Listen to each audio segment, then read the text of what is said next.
encuentre, dice amén.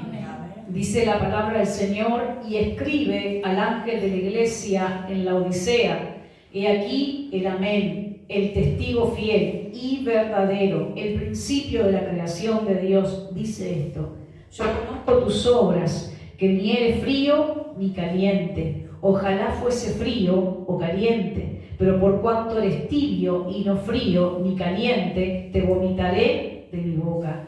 Porque tú dices: yo soy rico y me he enriquecido y de ninguna cosa tengo necesidad.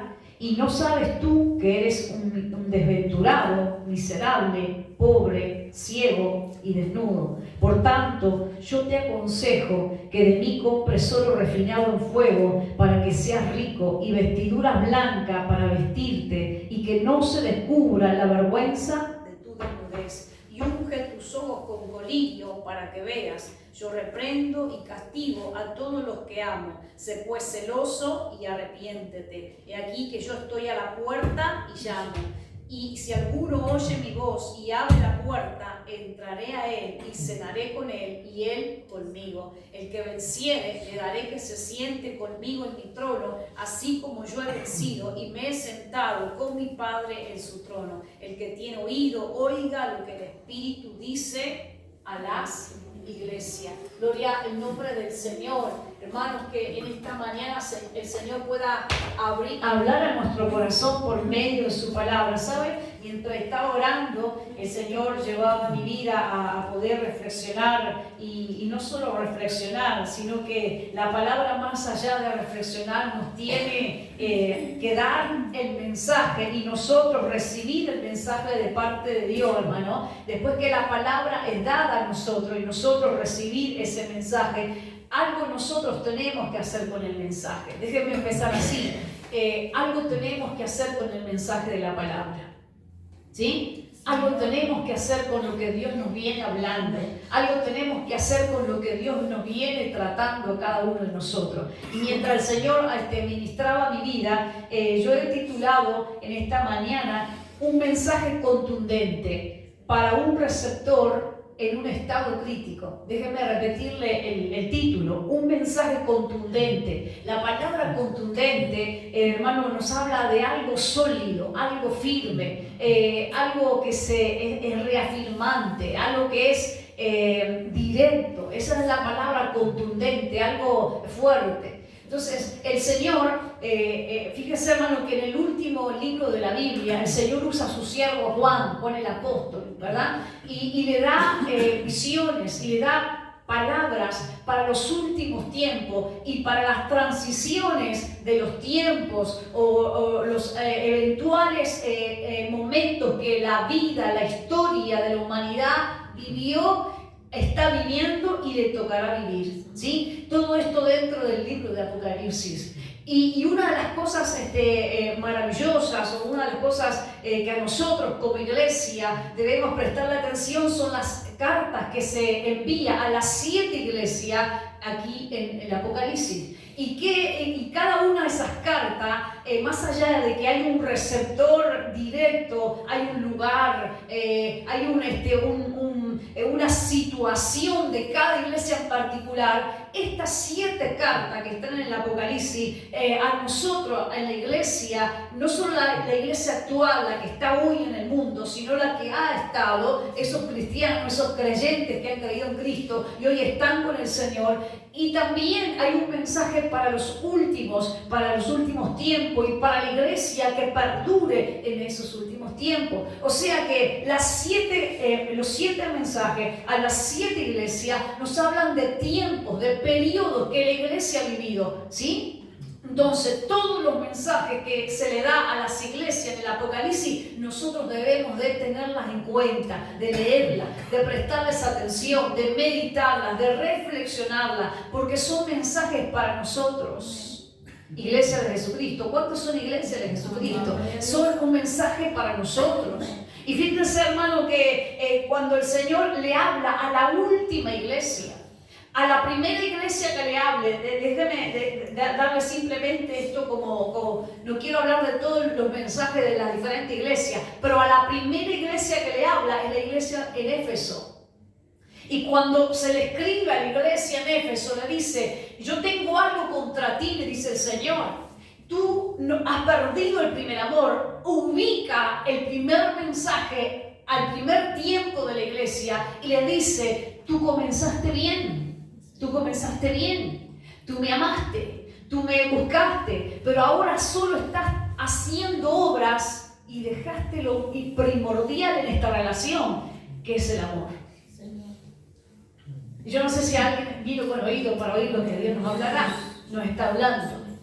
Pero el Señor le dice a la iglesia, esa iglesia que podemos decir que había sido encaminada por lo que era la primera iglesia, la iglesia primitiva, el primer derramamiento, el primer despertar, el primer avivamiento. La iglesia había salido, había sido fruto de esto, ¿sí? La iglesia en Éfeso había sido fruto del avivamiento primero, o del derramamiento del Espíritu Santo. Había sido fruto, porque allí llegan los misioneros, allí establecen allí un lugar, allí hay hombres de Dios que predican el Evangelio en Éfeso. Por ejemplo, uno de ellos Pablo, otro de ellos también que predicó en Éfeso, Timoteo, hombres que realmente tenían contenido de Dios en ellos, hombres que tenían gracia de Dios en ellos.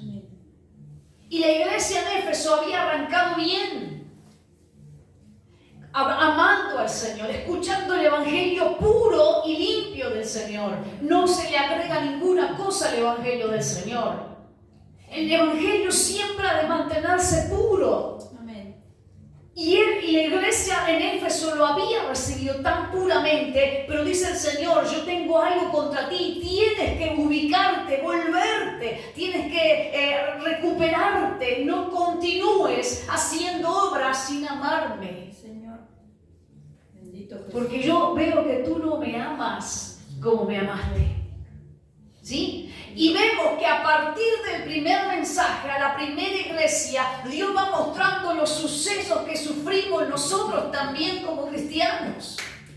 Porque hay un momento en nuestra vida, hermano, en los que el Espíritu Santo viene a redarguirnos, a ministrarnos, a exhortarnos, a decir, tú estás caminando, pero tú no tienes ningún tipo de relación conmigo. Tú estás caminando dentro del cristianismo, si así se le puede decir. Tú estás caminando dentro de las normas que la iglesia establece, si así se le puede decir. Tú estás viviendo dentro de un grupo donde profesan la fe, si así se le puede decir. Pero tú no tienes ningún tipo de relación conmigo. Hermano, quiero decirle algo, joven, niño, adulto. Quiero decirle algo, hermano. Cuando usted pierde su relación con Dios, usted pierde hacia dónde usted va. Caminar, usted puede seguir caminando. ¿Sí? Pero usted pierde el valor, el sentido, pierde la esencia. Pierde todo.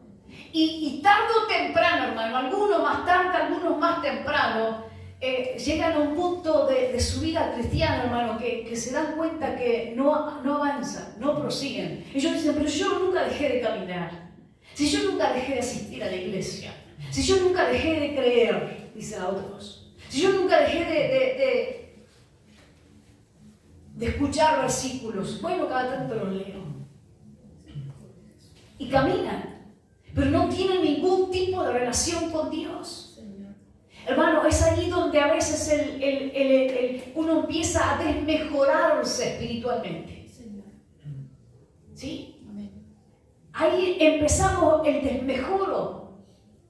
Dice la palabra, hermano, que nuestro cuerpo se va desmejorando. Sí, se va desmejorando al paso de los años a causa de una enfermedad. El clima nos desmejora, el calor nos hace mal, el frío nos hace mal. La edad nos pesa en algún momento de la vida. El aspecto físico empieza a cambiar naturalmente.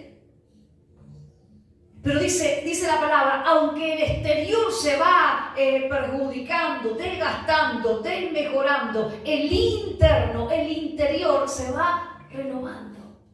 Y hermano, cuando usted no está renovándose interiormente, hermano, tarde o temprano así como se ve el desmejoramiento en lo externo, se ve el mejoramiento interno, se ve.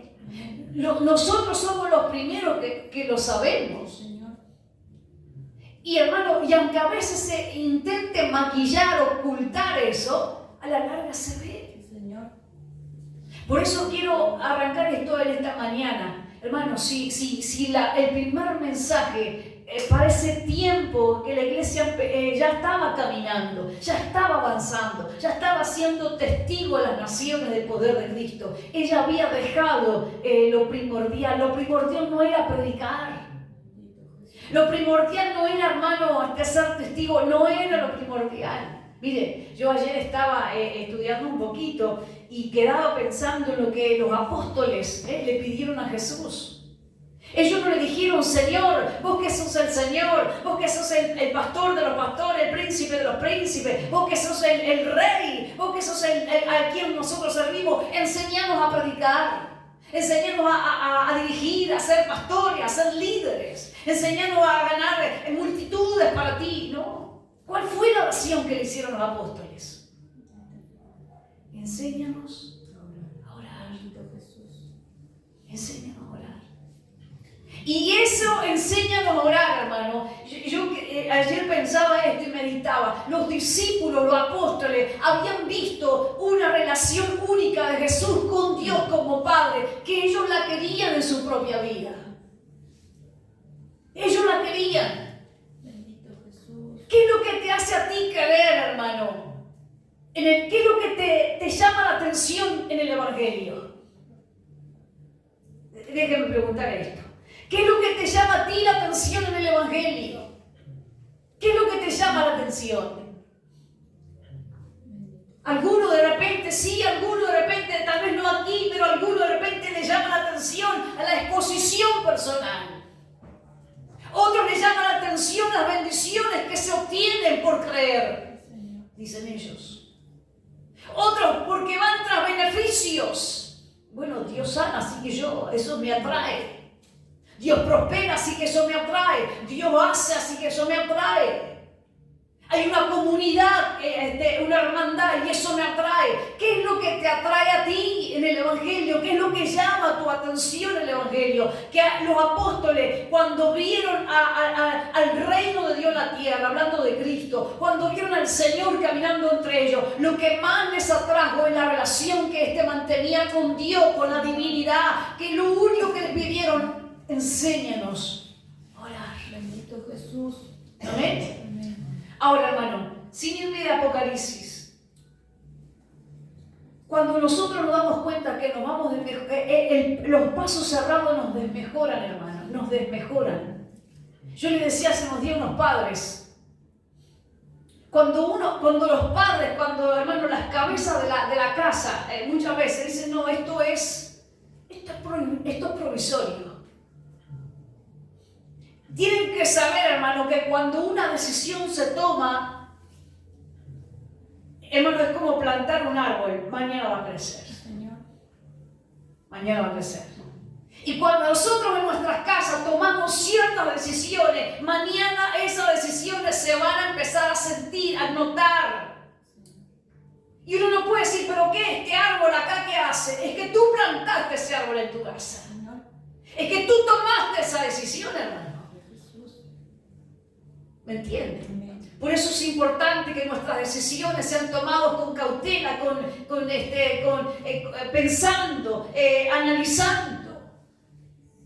Porque todo lo que hacemos en la vida sin duda que nos deja un efecto, una consecuencia. Sin irme del tema, hermano. Cuando nosotros en la vida cristiana caminamos mal, hermano, eso a la larga trae sus efectos. Trae sus efectos. Por eso el mensaje que Dios le da, hermano, por medio de su siervo Juan, a las iglesias, a los diferentes ciclos, tiempos que vive la iglesia, y por ende también el cristiano, el individuo que cree en Dios, debe tomarse en cuenta para nosotros entender el mensaje. Hay un mensaje para que usted y yo reaccionemos reaccionemos ante el mensaje. Dios no te va a dar un mensaje para que tú digas amén lo que dice la palabra, hermano, sino que el mensaje será para que nosotros seamos precavidos, para que nosotros seamos entendidos, para que nosotros sepamos lo que hemos de hacer. Amén. Esa es la razón del mensaje. Y a lo largo Dios le da mensajes a la iglesia, le habla a otra iglesia, le dice que hay tiempo de persecución, que hay tiempo de debilitamiento, de cansancio, pero mantuviste mi palabra, le dice. Eso se lo dice a la iglesia de Filadelfia, si no me equivoco. Tienes poca fuerza, pero guardaste mi palabra. Vinieron tiempos difíciles, pero tú mantuviste. Ahora, el último mensaje, hermano. Y quiero que usted me preste atención esta mañana. Yo sé que aquí hay gente que viene a oír la palabra de Dios. El último mensaje, hermano, podemos decir que hasta hablando del último tiempo. Porque luego del capítulo 4 empieza Dios a mostrarle al apóstol Juan los eventos, hermano, celestiales. Le muestra la adoración en el cielo, le muestra el Cordero de Dios, la unión de la iglesia con Cristo, le habla de la venida del Salvador y empiezan a llover los juicios sobre la tierra. Así que el mensaje a la iglesia de la Odisea, bien que podemos entender, y yo no la quiero poner en un estado cronológico a este mensaje, me guarde el Señor, pero quiero que usted entendamos esta mañana cómo está ubicada, sí, en el libro de Apocalipsis, está ubicada antes que vengan los juicios. El mensaje a la iglesia de la Odisea, el último mensaje a la última iglesia, está ubicada antes del juicio. Hasta ahí me va siguiendo. Entonces es un mensaje importante también porque es un mensaje último, es un mensaje que se está hablando de los últimos tiempos. Y le habla a la iglesia de la Odisea y le dice, he aquí, le escribe al ángel, mire, la palabra que cuando se refiere a ángel en minúscula, está hablando de aquel que está liderando a la iglesia, está hablando de aquel que está, hermano, guiando a la iglesia. Y acá quiero que usted me preste un segundo de su atención, o toda su atención. No podemos creer ni malinterpretar que el mensaje a todas las iglesias no era para la iglesia, sino para sus líderes. Sus líderes son más responsables ante Dios, pero el mensaje es para la iglesia. Sus líderes son más responsables por cuanto el lugar que se les dio para hablar de Dios, pero el mensaje es para toda la iglesia y eso habla de líderes y no líderes. ¿Sí? Entonces le habla a este líder de la iglesia, a este tiempo de la iglesia. Sí, podemos decirle a este tiempo de la iglesia, al tiempo donde la iglesia de la Odisea recibe el mensaje. Y dice, he aquí el amén. Fíjese cómo está escrito. Siempre usted cuando lea la Biblia, mire con atención cómo están escritas las palabras. Ese amén está en mayúscula. Él es el amén. Cristo es el amén. Dios es el amén. Y cuando uno habla y uno dice amén, uno está diciendo, es cierto, así es, así sea, es firme. Él es el amén, Él es el firme, Él es la palabra segura. Eso es el amén, la palabra segura. Dios es el amén. Es la palabra segura, hermano. Usted a lo largo de su vida, aunque es corta, la mayoría de ustedes son jóvenes. Somos jóvenes, ¿verdad? En la mayor parte de nuestra vida hemos escuchado tantas cosas que se han dicho. Y muchas veces, hermano, uno a lo largo que va pasando los años, ya no crea todo lo que se dice. ¿Por qué? Porque le falta veracidad a mucha gente de lo que está diciendo. Le falta la contundencia, le falta, hermano, el cumplir lo que han dicho. Entonces, cuando ahora dicen, hermano, uno ya no se asombra tanto. Porque la palabra del hombre pierde, es lamentable, pero pierde valor porque el hombre no la sabe mantener y no la sabe cumplir. Pero Dios es el amén. Dios es el que afirma su palabra y el que dice, así será. Dios es el amén. Si Dios te habla, Él es el amén. Él es la palabra más segura. Amén. Gloria a Dios. No sé si hay fe en tu corazón para creerlo. Cuando Dios te habla, no sé si hay fe en tu corazón para creerle. Pero Él es el amén. Él no habla con hermano con adulación. Él no habla con presunción. Él no habla a ver si atraigo a alguien hacia mí. Porque hay gente que sabe envolver con tal de que tenga gente que le siga, con tal de que tenga gente que... hay gente que sabe adular, pero Cristo no adula a nadie. Su palabra es el amén. Él es el amén, Él es firme. Amén. Amén. Dice, el amén dice esto, el testigo fiel, el que se va a presentar delante no va a mentir. El que se va a presentar delante de Dios como testigo fiel y dice y verdadero. Él, hermano, no escuchó nada de ti, Él no sabe todo de ti. Dios no escuchó nada de ti, Él no sabe todo de ti. Dios no va a esperar que tú le confieses tu pecado para Él pedir a Dios perdón por tu pecado. Él ya sabe tu condición. Está en ti, está en mí arrepentirnos y confesar nuestros pecados, pero Él es el testigo fiel que todo lo sabe. Y que habla, hermano, con verdad. Dice el amén, el testigo fiel, el principio de la creación de Dios. El primero.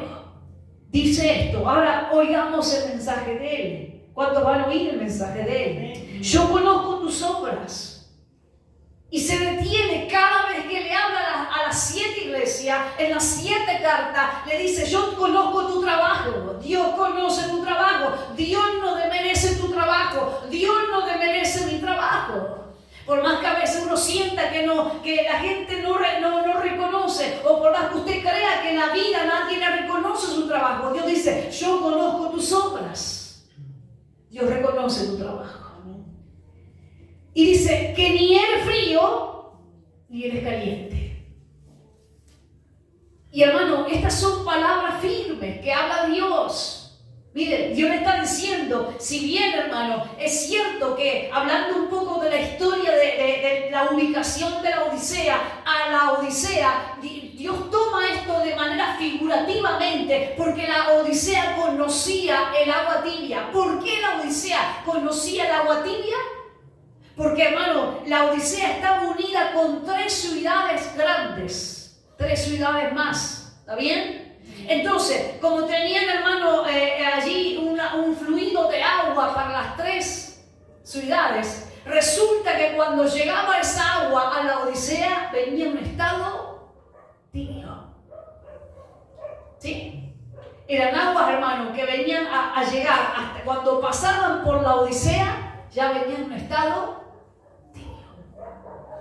Y por eso la Odisea conocía lo que era la tibieza.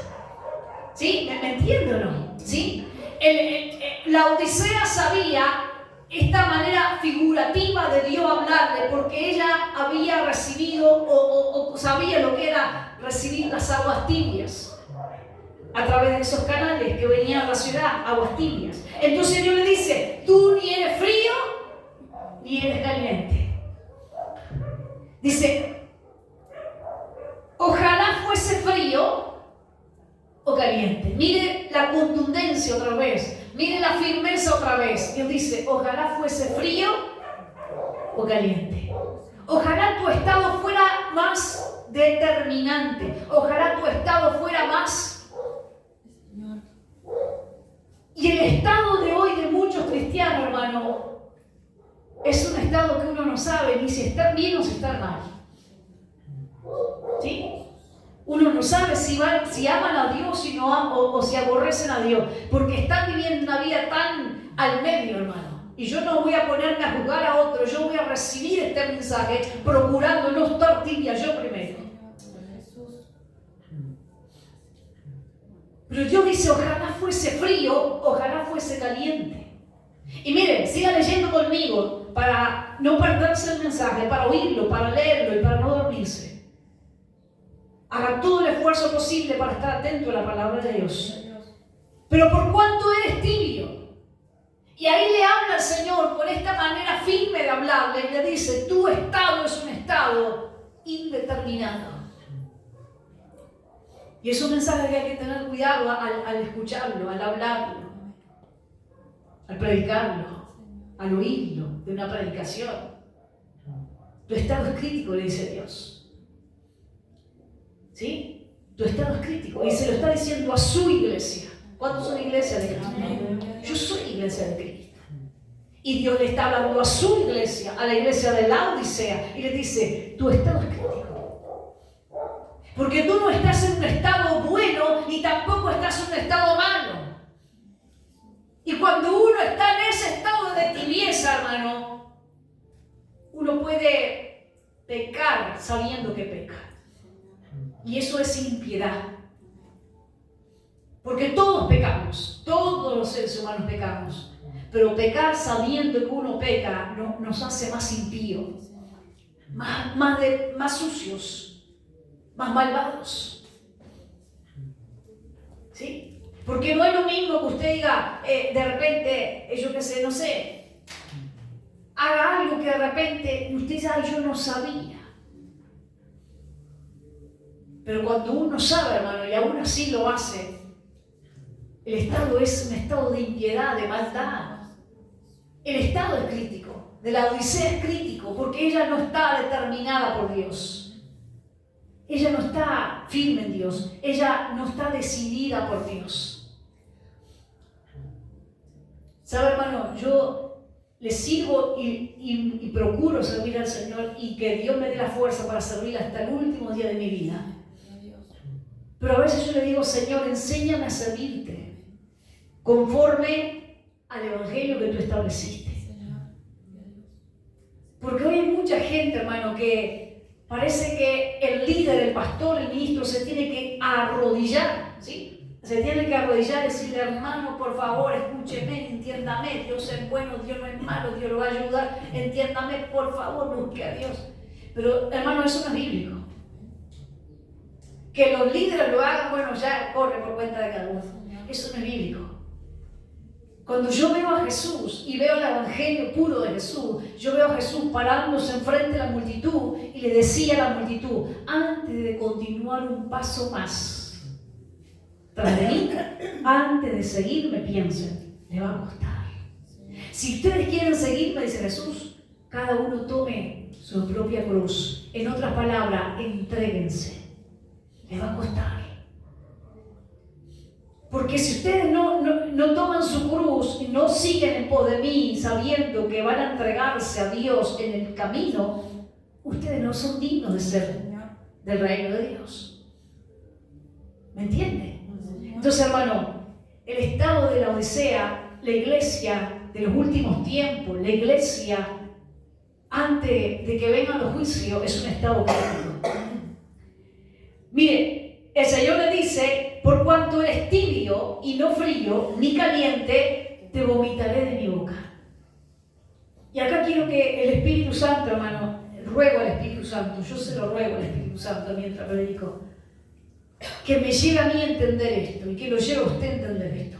Le vomitaré de mi boca. Y yo le ruego al Espíritu Santo que nos ayude a entender la gravedad o la firmeza que tiene el mensaje. Dios nunca habla con doblez. Dios tiene una manera firme de hablar. No es como los padres, y perdónenme los padres terrenales, que le dicen a sus hijos, mirá, por cuanto te portaste mal, hoy no miras la televisión. Llegan a la casa y los hijos, hermanos, están hasta la madrugada con la televisión. No cumplieron su palabra. No todos los padres, pero a veces suele pasar, ¿verdad? Dios no es así. Dios tiene una palabra firme para hablarnos.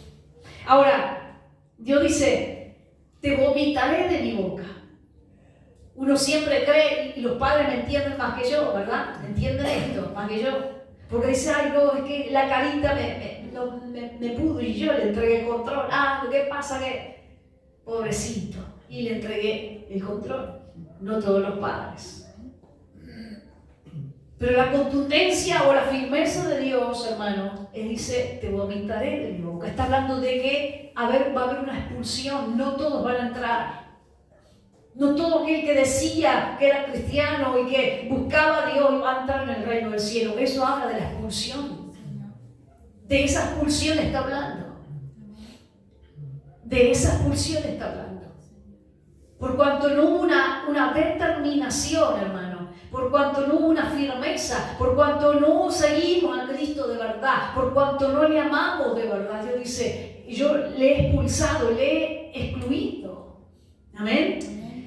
Dice el versículo 17, léalo conmigo, dice, porque tú dices, mire, la Odisea, como dicen en los tiempos de hoy, las ideologías baratas, ¿sí? Ideologías baratas dicen, yo me percibo esto, me percibo, eso son ideologías, creencias baratas. Y la Odisea había entrado en un juego, hermano, bien que se le puede decir, un juego que a los días de hoy parece que el ser humano juega con eso. La Odisea dice, no, es que yo estoy bien, Yo estoy bien, todo va a salir bien. Yo voy a pensar positivo. Hay muchas congregaciones, muchos templos que quieren que la gente piense positivo. Hermano, el único pensamiento que usted y yo tenemos que tener es el pensamiento que tiene Dios acerca de nosotros. Es evidente que son pensamientos buenos. Pero no por pensar positivo vamos a dejar de pensar lo real, lo veraz de su palabra.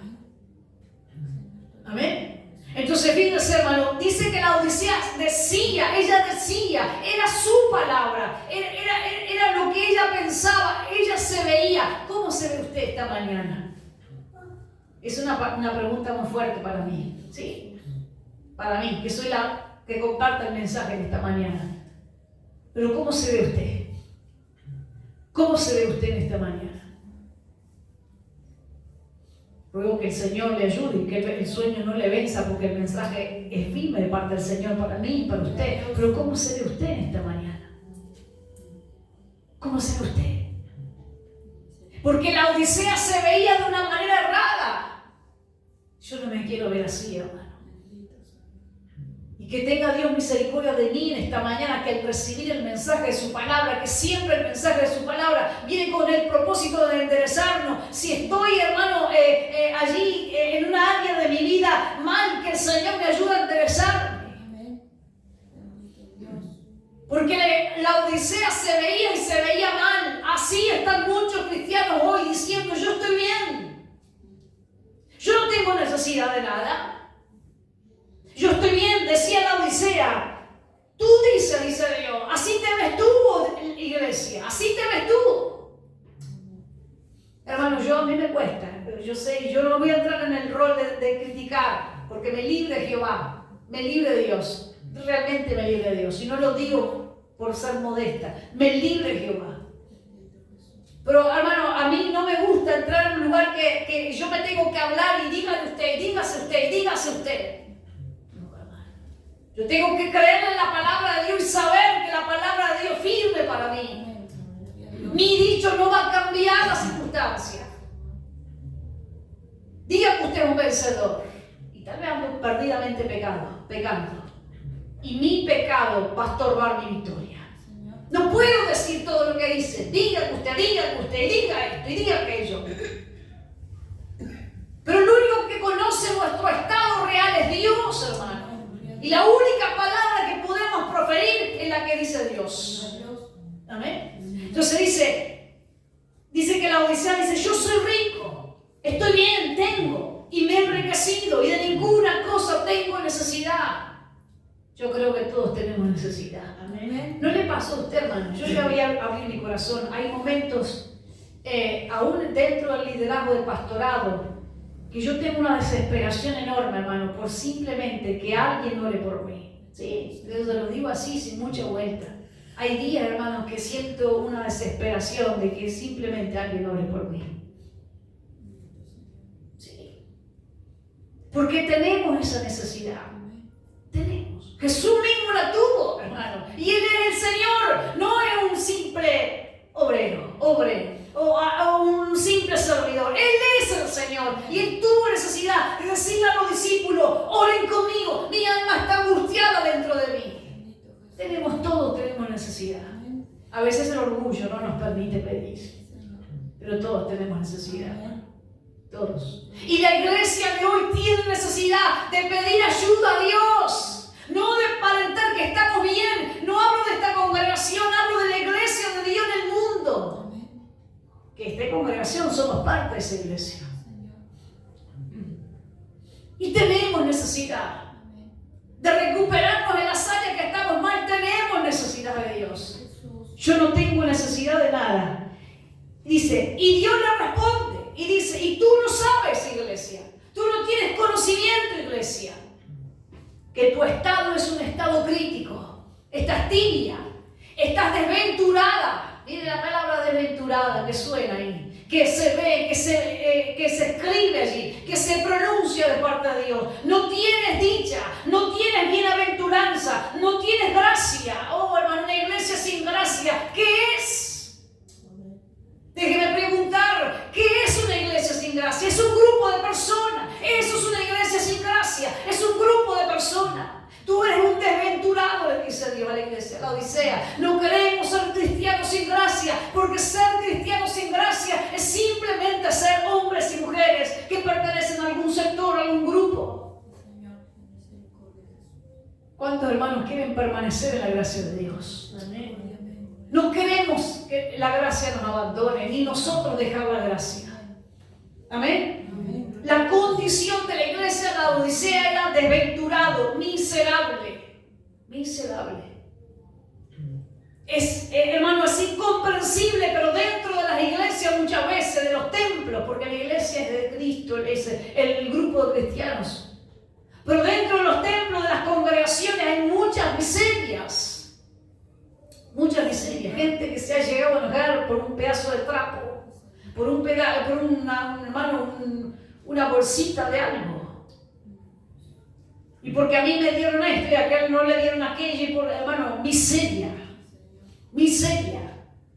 Porque el hermano me saludó con el cachete izquierdo en vez del derecho, y miseria. Hay miseria acá, en el corazón del hombre. Y la iglesia de la Odisea, ante los ojos de Dios, era una iglesia que tenía miseria. Por eso este mensaje es contundente, es firme, pero tiene propósito de restaurar a la iglesia que está viviendo los últimos tiempos. Amén. Es pobre, le hace falta. Mi oración, hermano, y esto lo digo con mucho cuidado, muchas veces me he derramado un llanto, y esto no es para que usted piense que yo soy buena, no, me libre Dios. Pero muchas veces me he quebrado un llanto y decirle: Señor, cuando vengan a buscar, si tú no me das, ¿qué les voy a dar? En la desesperación de buscar, Dios, dame para dar. Dame para dar. Porque si yo no tengo, el pobre no puede dar, hermano. El que no tiene no puede dar. ¿Sí? Por eso uno se desespera y llora y se quebranta: Señor, dame una palabra. Yo no quiero agarrar la Biblia y a ver. Señor, dame una palabra. Porque cuando tengan hambre y vengan a buscar pan, ¿qué les voy a dar? ¿Qué les voy a dar?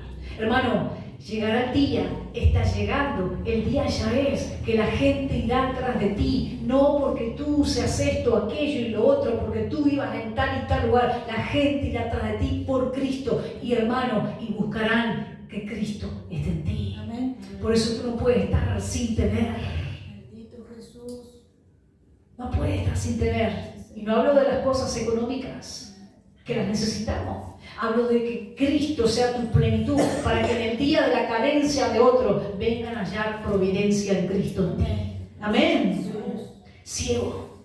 La iglesia de la Odisea era una iglesia ciega, no veía nada. Hermanos, hay cristianos que no ven nada. Vino el tiempo, hermano, de este virus mortal.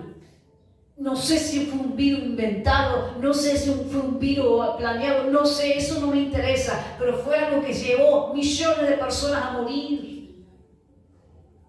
Y las circunstancias no han cambiado años después, hermano, porque la gente sigue. Mire, ayer miraba una noticia que quedaba pensando, yo no sé qué día fue esta semana, se autoeliminó con la ley de eutanasia en Colombia, un muchacho, no sé si tenía 20 y pico de años.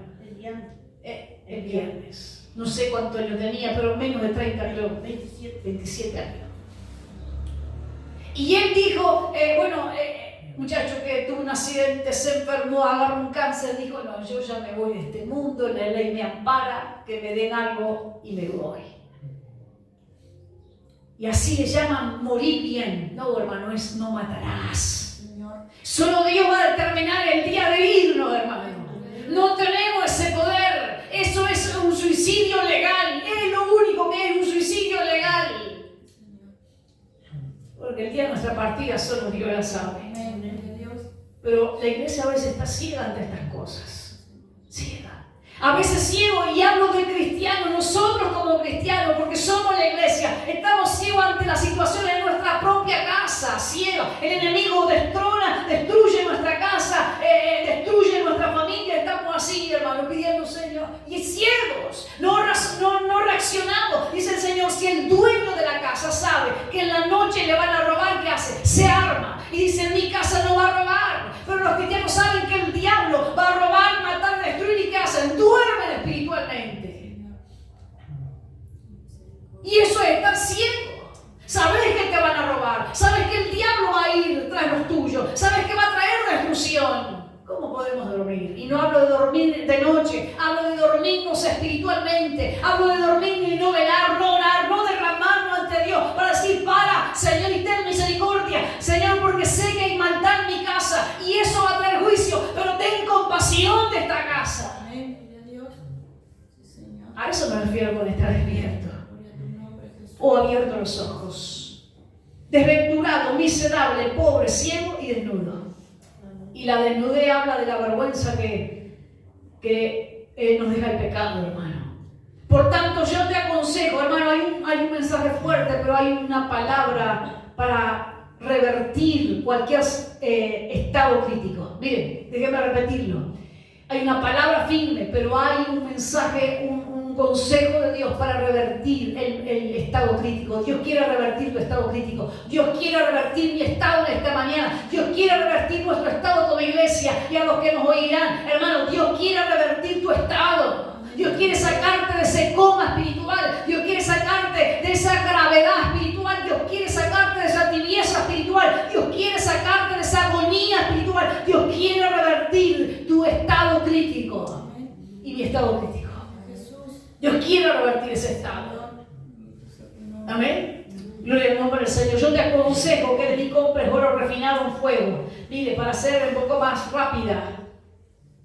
El oro refinado en fuego es algo, hermano, que es firme, es algo seguro y es algo que tiene validez, valor, un valor sumamente alto. No es algo, hermano, que uno cree que tiene un valor de algo que es pasajero. Dios dice, mira, lo que yo te digo que obtengas de mí es algo que está probado. Probado. Porque todo lo que Dios da es, hermano, es firme lo que Dios da. Dios no te da algo para mañana que tú digas, ay, Dios me dio y ya no tengo más. No, hermano, Dios cuando te da bien. Amén. Sí, cuando Dios te da bien. Amén. Para que seas rico y vestiduras blancas para que vistas tu desnudez, para vestirte, no sea que se descubra la vergüenza de tu pecado, de tu desnudez, y unge tus ojos con colirio para que veas. Todo el pronóstico, todo el estado crítico que era tibieza, que era miserable, desventurado, pobre, ciego, hermano, y desnudo. Ahora en el versículo 18 Dios dice, acá puedes revertir tu situación, tu estado crítico, vistiéndote con las vestiduras que yo te voy a dar, obteniendo de mí la verdadera bendición que es firme, como ese oro refinado. Dice el Señor, pon así colirio en tus ojos para que veas. Yo te voy a dar una visión clara. Y dice, para terminar, yo reprendo y castigo a los que amo. Dios nos ama. Dios te ama, Dios me ama. Oh, hermano, escúcheme, denme un segundo más. Yo sé que ya se quiere ir, pero Dios le ama. Dios le ama. Dios le ama, hermano. Sí, pastora, ya sé, Dios le ama. Dios le ama. Es difícil a veces porque el pecado nos hace, hermano, que el pecado no nos deja oír esto. Porque el pecado dice, ¿cómo te va a amar si sos un sucio, un pecador? ¿Cómo te va a amar si sos un miserable? Pero Dios dice, yo te amo. Amén, gloria a Dios. Yo te amo. Hermano, Dios ama a su iglesia. Amén. Dios ama a su iglesia. Dios ama lo suyo, hermano. Dios ama a la iglesia en todos los ciclos que la iglesia ha vivido. Dios ama a su iglesia. Yo te amo. Dice, yo amo y reprendo y castigo a los que amo. Reprendo y castigo a los que amo. Dios ama a su iglesia.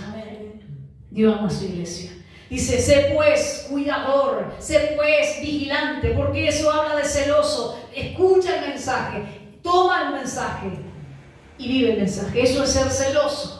Amén. Sé pues celoso y arrepiéntete. Sé cuidadoso del mensaje que te doy. Y es un cambio en tu vida. He aquí que yo estoy a la puerta y llamo. Oh, hermano, Dios está llamándonos como iglesia. Dios está llamando a los cristianos que hoy están tibios. Dios está llamando a los cristianos que hoy están en un estado crítico. Dios los está llamando. Él está a la puerta. Y eso no significa que está a la puerta de los corazones de ellos. Él está a la puerta, hermano. Cristo está a la puerta. Y el que oye la voz de Dios, hermano, va a tener gracia de parte de Dios para tener participación con Dios. Yo estoy a la puerta, llamo. Si alguno oye mi voz y abre la puerta, entraré a Él y cenaré con Él y Él conmigo. Hay una abertura que tenemos que abrir. Amén. Hay un oído que tenemos que abrir. Hay una disposición que tenemos que tener. Si usted, hermano, está en el lago marino, no sé si está vivo o no, que me perdone, está en el lago marino si hablo mal de él. Pero en el lago marino dice que en una de sus canciones, corito muy viejo ya, úsame Señor, y están durmiendo, dice, de madrugada, Señor, aquí está tu siervo, Señor, no recuerdo bien el corito. Y resulta que duermen, dice, está en el lago marino cantando. Cuando no hay disposición, Dios, ¿cómo va a ser? Si tú quieres que Dios haga algo en ti, disponte. Disponte. Amén. Disponte. Yo siempre, y termino, yo sé que ya estoy terminando. Hubo un tiempo de mi vida, hermano, que mientras otros hacían otras cosas de su vida, yo sabía que algo Dios conmigo, aunque no tenía claro, algo Dios iba a hacer. Así que mientras otros tenían otros asuntos que hacer, uno se dispuso a aprender, a escuchar, a recibir, porque algo Dios va a hacer. Disponte. Disponte. Si abre la puerta, ten disposición para con Dios. Amén. Y vas a tener participación con Dios y Dios va a tener participación contigo. Al que venciere le daré que se siente conmigo en mi trono, así como yo he vencido. Oh, hermano. La iglesia ha tenido de diferentes ciclos, pero Dios ha sostenido a la iglesia, y hablo de la iglesia en el mundo entero, y Dios le ha prometido a la iglesia una recompensa en medio de esa perseverancia. Amén. El que tiene oído, oiga lo que el Espíritu dice a la iglesia. Hermano, ¿te perdiste? En Dios está tu ayuda. Eso dice Oseas 13:9, te perdiste, Israel, pero en mí está tu ayuda. Amén. El mensaje firme, hermano. Yo no sé si para usted lo es, para mí sí es firme. Escucharlo, leerlo, predicarlo, recibirlo, es fuerte. Pero sé que es un mensaje contundente porque el estado a veces no es bueno, pero Dios quiere revertir nuestro estado. Por medio también del mensaje de su palabra. Dios quiere revertir tu situación actual. Amén. Dios quiere revertir tu situación actual. Pónete de pie.